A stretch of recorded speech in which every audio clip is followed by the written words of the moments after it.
So sa naging bakbakan nga po mga idol, sa pagitan ni Jeron Ines kalaban si Sander Sayas, kung saan mga boss, ang ganda na naging bakbakan ng dalawang boxer. Sa round 1 pa lang ng laban, bumagsak agad si Sayas sa lakas ni Jeron Ines. Hilong-talilong talaga itong si Sayas. Akala natin matatapos na ang laban, parang target practice lang kasi ni Jeron Ines itong si Sayas. Pero pagdating sa round 3 mga boss, hilong-talilong itong si Ines. Wasak din ito sa kanan ni Sayas. Napakapito ko na lang si Ines sa kampiyon. Pero pagdating naman sa round 5 mga idol, bumagsak naman po si Sayas. Gumanti ng bugbog si Jeron Ines. Pero na-survive pa rin ni Sayas ang round. Pero pagdating sa round 7 mga boss, wala na, sumuko na si Sayas. Lumuhod na lang ito sa ring. Kaya panalo po si Jeron Ines via TKO sa round 7. At siya na ngayon ang unified champion ng 154 pounds.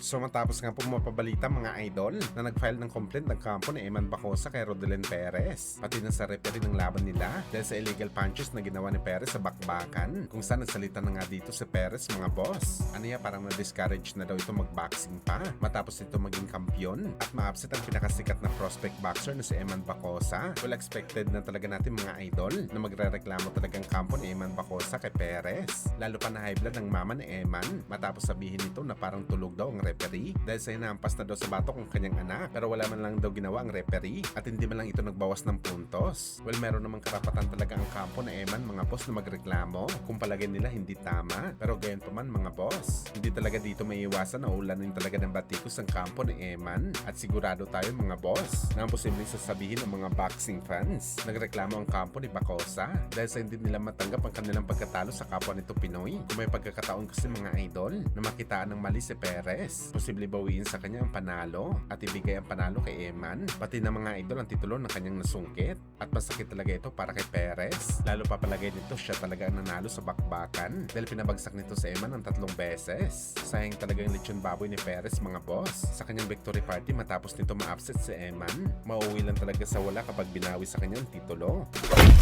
Sa kabilang banda naman mga boss, General Casimero, tinimbang nito ang kanyang sarili sa ginanap na boxing event ng Cuadro Alas Promotion, kung saan mga boss, 146 pounds po si Casimero. Siguro bawas na dito sa suot niya na 2 pounds. Nasa 144 pounds pa rin dito si Alas. Ang laki talaga ng nilobo ni Casimero mga idol. 3 linggo matapos ang laban nito kay Luis Neri. Halos kabigatan nito mga idol si Manny Pacquiao. Parang 20% talaga binigat ni Casimero sa kanyang katawan. Sana lang mga idol bumalik na kaagad sa ensayo si Alas. Hindi biro ang paglaki ni Casimero mga idol. Kailangan talaga nito mamintin ang kanyang timbang, lalo pa may 3-fight deal ito sa Kamida Promotion at target talaga na 122 pounds ang paglalabanan ni Casimero. At isa pa mga idol, mga bigatin na laban at importante talaga lahat ng ito mga idol dahil sa title fight po ang laban, bawal talaga matalo dito si Alas. Idagdag pa natin dito mga boss na hindi na talaga bumabata si Casimero at aminin man natin o hindi mga idol, gusto talaga natin makita ang laban ni Inoue at Casimero para malaman natin kung sino ba talaga ang tunay na malakas sa kanilang dalawa.